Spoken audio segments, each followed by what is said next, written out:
ముఖ్యమంత్రి వైఎస్ జగన్మోహన్ రెడ్డిని షర్మిల కుటుంబీకులు రేపు సాయంత్రం కలవబోతున్నారు.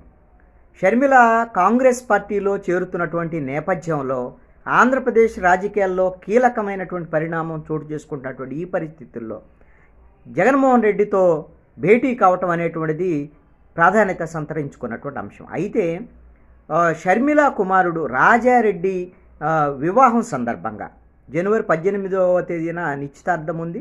అదేవిధంగా ఫిబ్రవరి 17వ తేదీన వివాహం ఉన్నటువంటి నేపథ్యంలో ఆ వివాహ ఆహ్వాన పత్రికని జగన్మోహన్ రెడ్డికి అందించడం కోసం కుటుంబ సమేతంగా షర్మిల జగన్మోహన్ రెడ్డితో భేటీ అవుతున్నారు అనేటువంటిది సమాచారం. ఈ విషయంలో రాజకీయపరమైనటువంటి ప్రాధాన్యత ఏమీ లేదు ఈ సమావేశానికి.